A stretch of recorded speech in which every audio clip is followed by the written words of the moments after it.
श्री गिरिराज धरण की जय, श्री वल्लभाधीश की जय। आज 12वां श्लोक प्रारंभ करना है 15वें अध्याय का। चलिए तो संबंध पढ़ लेते हैं पहले कि ये श्लोक क्या कह रहा है। 15वें अध्याय में 5 श्लोकों के 4 प्रकरण हैं। उनमें से यह तीसरा प्रकरण 12वें 15वें श्लोक तक का है, जिसमें छठा श्लोक भी लेने से 5 श्लोक पूरे हो जाते हैं। यह तीसरा प्रकरण विशेष रूप से भगवान के प्रभाव और महत्व को प्रकट करने वाला है। छठे श्लोक में जो विषय यानी कि परम धाम को सूर्य, चंद्र और अग्नि प्रकाशित नहीं कर सकते, स्पष्ट नहीं हो पाया था, उसी का स्पष्ट विवेचन अब भगवान आगे के श्लोक में करते हैं। 12वें श्लोक में बताएंगे अभी अपना, है ना, और भगवत भाव का महत्व और ये सब कुछ भी समझाएंगे। चलिए,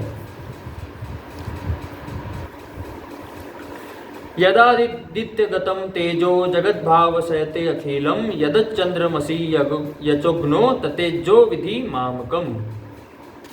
व्याख्या। प्रभाव और महत्व की ओर आकर्षित होना जीव का स्वभाव है ना। ये तो अगर हम सांसारिक दृष्टि से भी देखें तो जहाँ पे किसी व्यक्ति के मतलब कोई बड़ा प्रभावशाली व्यक्ति है तो हम उसके प्रति आकर्षित हो जाते हैं। कोई भी भले कोई प्रभावशाली नेता हुआ या कोई प्रभावशाली कोई भी व्यक्ति हुआ जिसका व्यक्तित्व तो प्रभावशाली है तो हम उसकी तरफ आकर्षित होते हैं, या कोई नवीन वस्तुएं जो होती है उनके प्रति भी हम आकर्षित होते हैं।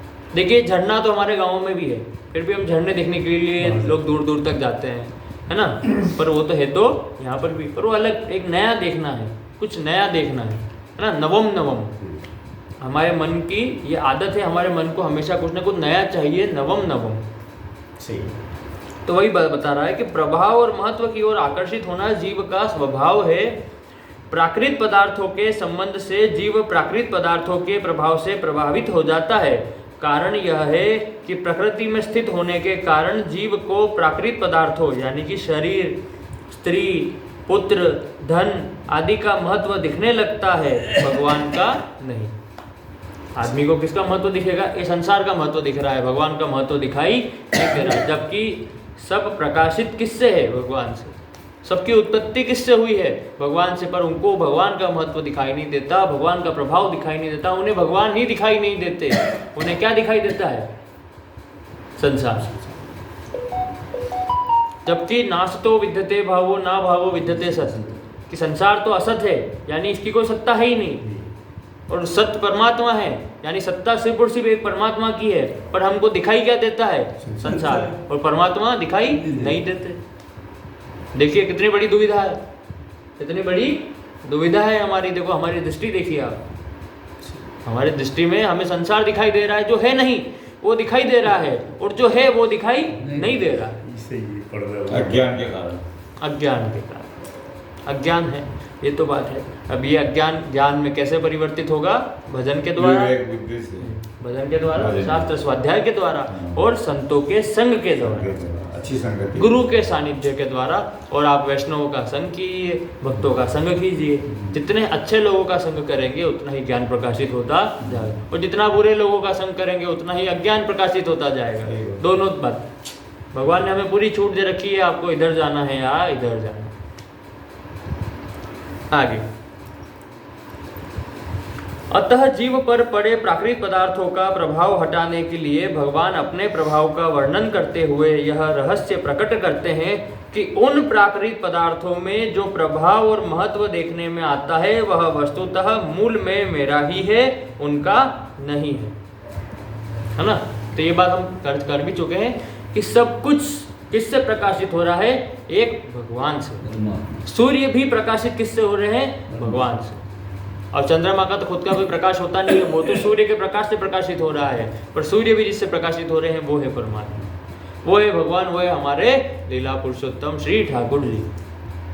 भगवान वो है। सर्वोपरि प्रभावशाली मैं ही हूँ, भगवान कह रहे हैं सर्वोपरि प्रभावशाली मैं ही हूँ, मेरे ही प्रकाश से सब प्रकाशित हो रहे हैं। यदादित्य गतम तेजो जगत भाव सहते अखिलम, जैसे भगवान ने कामनाओं को मनोगतान बताया है, ऐसे ही यहाँ तेज को आदित्य गतम बताते हैं। आदित्य मतलब सूर्य, आदित्य मतलब सूर्य की बात हो रही है। आदित्य गतम, तेज को आदित्य गतम बताते हैं। तात्पर्य यह है कि जैसे मन में स्थित कामनाएं मन का धर्म या स्वरूप न होकर आगंतुक हैं, कामनाएं आती जाती रहती है, आज कोई विचार आया चला गया, इच्छा मन में विकसित हुई चली गई, ऐसे ही सूर्य में स्थित तेज सूर्य का धर्म या स्वरूप न होकर आगंतुक है, अर्थात वह तेज सूर्य का अपना न होकर भगवान से आया हुआ है। सूर्य को भी जो तेज प्राप्त हुआ है वो किससे प्राप्त हुआ है? भगवान से प्राप्त हुआ है। सूर्य का तेज यानी प्रकाश इतना महान है कि संपूर्ण ब्रह्मांड उससे प्रकाशित होता है। ऐसा वह तेज सूर्य का दिखने पर भी वास्तव में भगवान का ही है। वो तेज किसका है? वो भगवान का ही तेज। इसलिए सूर्य भगवान को या उनके परम धाम को प्रकाशित नहीं कर सकता। महर्षि पतंजलि कहते हैं पूर्वेशामपि गुरु काले नान विच्छादात्, यानी कि ईश्वर सबके पूर्वजों का भी गुरु है, क्योंकि उसका काल से अवच्छेद नहीं है। ईश्वर सबका गुरु, सबकी उत्पत्ति किससे हुई है? ईश्वर से, उनसे ऊपर कोई नहीं। सबको उन्हें अलग अलग नाम से बुला सकते हैं, है ना। आज के समय में तो लोग इसी बात पे झगड़ा करने में लगे हैं कि उनका ईश्वर ईश्वर है और तुम्हारा ईश्वर ईश्वर नहीं। आज इस समय हमें इस झगड़े में नहीं फंसना, हमें इस डिबेट में, है ना, ऐसी बहस में, ये जो राजनीति में, इनमें नहीं फंसना। आप उसे किसी भी नाम से बुला लीजिए, कोई समस्या नहीं है, क्योंकि सब कुछ जब ब्रह्म है तो सारे नाम भी उन्हीं के हैं। कोई समस्या नहीं, कोई चिंता नहीं, आप तो बस भजन करिए उनका, तो आपको उनकी प्राप्ति हो जाएगी। और जिस भाव से भजना चाहेंगे उस भाव से भजिए, तो आपको उसी भाव में उनकी प्राप्ति हो जाएगी, उसी रूप में उनकी प्राप्ति हो जाएगी। पर उनके अलग अलग नामों में नहीं फंसना है कि ये नाम, मतलब ये बड़ी बुरी बात है। आज के समय में सनातन धर्म में एक बहुत ही बुरी आदत लोगों को लगी हुई है, भगवान को कंपेयर करना, कौन से देवी देवता बड़े हैं, कौन छोटे हैं, है ना। और मतलब जैसे मैं जिनकी पूजा करता हूँ वो सबसे शक्तिशाली है, तुम्हारे वाले जो है ना कम शक्तिशाली है। ऐसा नहीं करना चाहिए, ऐसा नहीं करना, गलत है। मेरे वाले बड़े हैं, तुम्हारे भगवान छोटे हैं, सब एक समान। अरे सब कुछ भगवान का ही रूप है। अब आप इसको उनको जिस भाव से बता रहे हैं तो आपकी उनमें ममता ज़्यादा है, वो बात मान ली, पर ऐसा नहीं कि आप किसी और की निंदा करें। अपने में पूरा दृढ़ रहे, पूरा दृढ़, है ना, पर सामने वाले की निंदा ना करें। आगे संपूर्ण भौतिक जगत में सूर्य के समान प्रत्यक्ष प्रभावशाली पदार्थ कोई नहीं है ना। हमारे सौर मंडल में तो सबसे ज्यादा प्रकाशवान कौन है? सूर्य है। चंद्रमा, अग्नि, तारे, विद्युत आदि जितने भी प्रकाशमान पदार्थ है वे सभी सूर्य से ही प्रकाश पाते हैं। भगवान से मिले हुए तेज के कारण जब सूर्य इतना विलक्षण और प्रभावशाली है, तब स्वयं भगवान कितने विलक्षण और प्रभावशाली होंगे। ये सोचने वाली बात है कि जब सूर्य खुद इतने प्रभावशाली है तो सूर्य को भी प्रकाशित करने वाले भगवान कितने प्रभावशाली होंगे। ऐसा विचार करने पर स्वतः भगवान की तरफ आकर्षण होता है।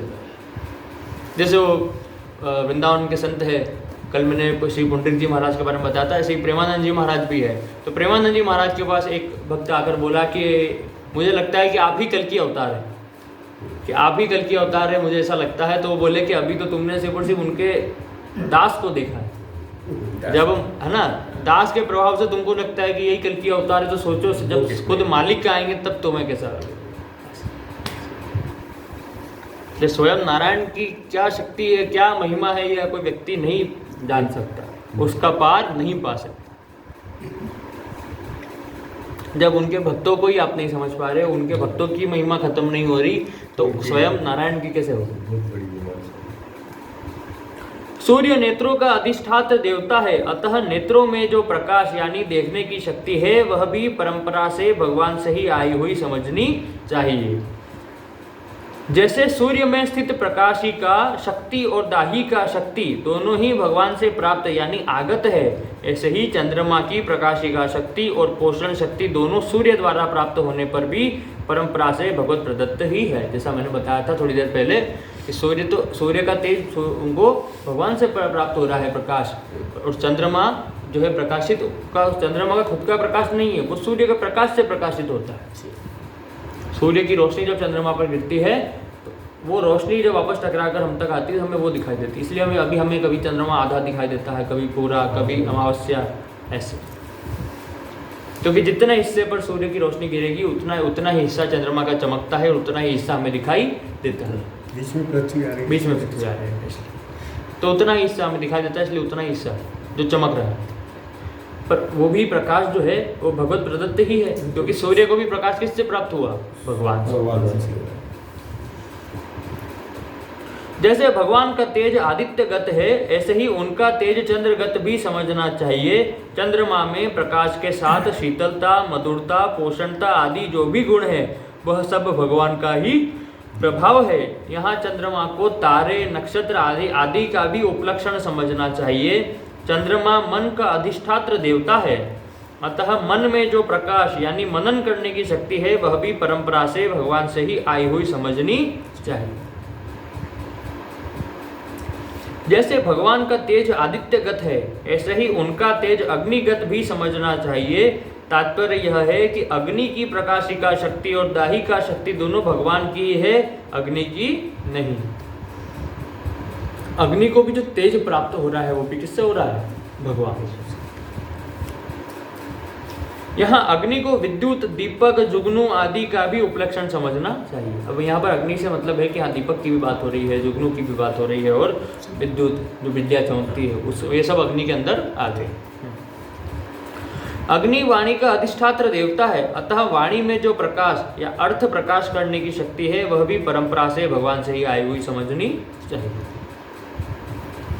तत्तेजो विद्धि मामकम, जो तेज सूर्य, चंद्रमा और अग्नि में है और जो तेज इन तीनों के प्रकाश से प्रकाशित अन्य पदार्थों यानी तारे, नक्षत्र, विद्युत, जुगनू आदि में देखने तथा सुनने में आता है, उसे भगवान का ही तेज समझना चाहिए। उपर्युक्त पदों से भगवान यह कह रहे हैं कि मनुष्य जिस तेजस्वी पदार्थ की तरफ आकर्षित होता है उस पदार्थ में उसको मेरा ही प्रभाव देखना चाहिए। ये हम पहले ही पढ़ चुके हैं गीता में। वहाँ बोले ना कि संसार में आपको कोई भी अगर विशिष्ट कोई भी दिखाई देती है तो वो किसी को क्या है? वो मेरा ही रूप है। कोई भी अगर कोई भी विशिष्ट वस्तु दिखाई दे रही है विलक्षण, तो वो मेरा ही, जैसे पेड़ों में पीपल में हूँ, पानी वाले जानवरों में मगरमच्छ में हूँ, धरती के जानवरों में ऐरावत में हूँ, ऐरावत, और इसके अलावा देवी देवताओं में इंद्र में हूँ,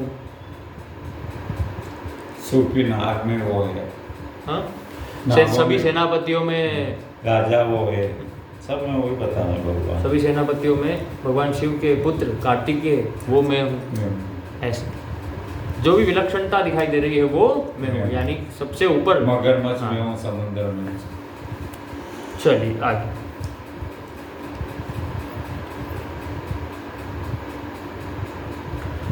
तो उपर्युक्त पदों से भगवान यह कह रहे हैं कि मनुष्य जिस तेजस्वी पदार्थ की तरफ आकर्षित होता है उस पदार्थ में उसको मेरा ही प्रभाव देखना चाहिए। जैसे बूंदी के लड्डू में जो मिठास है वह उसकी अपनी न होकर चीनी की है,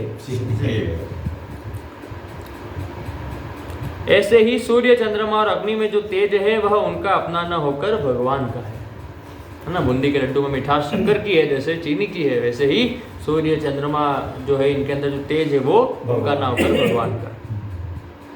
भगवान के प्रकाश से ही यह संपूर्ण जगत प्रकाशित होता है। तस्य भाषा सर्वमिदं विभाति, वह संपूर्ण ज्योतियों के भी ज्योति है। ज्योति शामपि तज्ज्योति, है ना।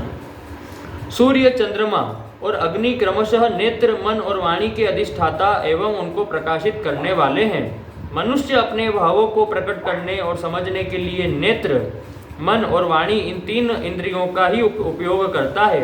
ये तीन इंद्रियां जितना प्रकाश करती है उतना प्रकाश अन्य इंद्रियां नहीं करती।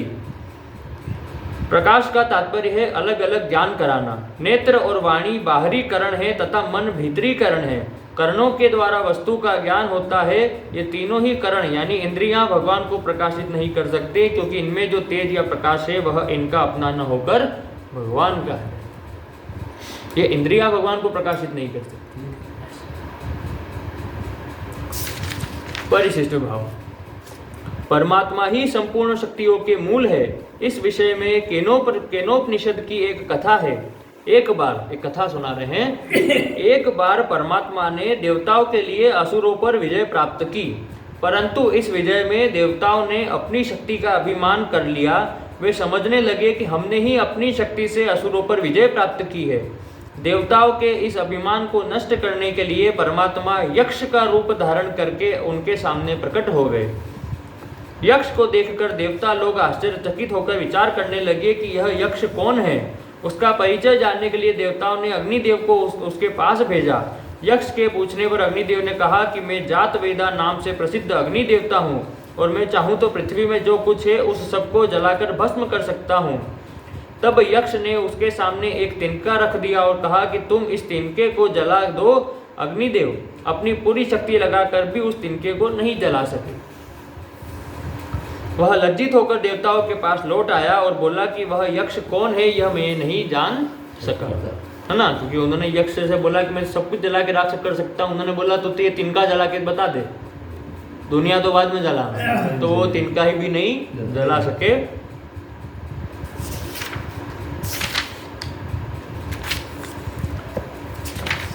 तब देवताओं ने वायुदेव को यक्ष के पास भेजा। यक्ष के पूछने पर वायुदेव ने कहा कि मैं मातरिष्टा नाम से प्रसिद्ध वायु देवता हूँ और मैं चाहूँ तो पृथ्वी में जो कुछ है उस सबको उड़ा सकता हूँ।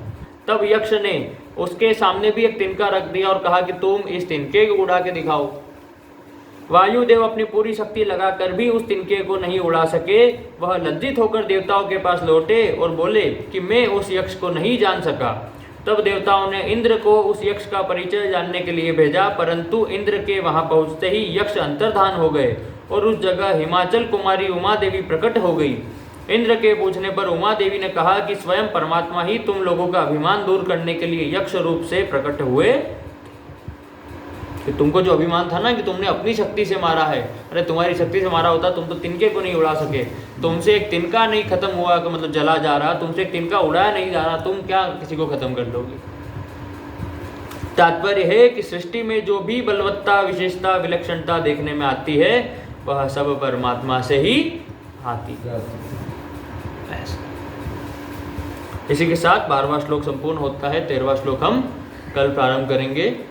ओम शांति शांति शांति। श्री गिरिराज धरण की जय, श्री गोवर्धन नाथ की जय, श्री वल्लभाधीश की जय, परम दयाल श्री गुसाई जी की जय, श्री विठ्ठल नाथ जी की जय, श्याम सुंदर श्री यमुने महारानी की जय। जय जय श्री राधे पूछरी के लोटा की खूब खूब प्यारे।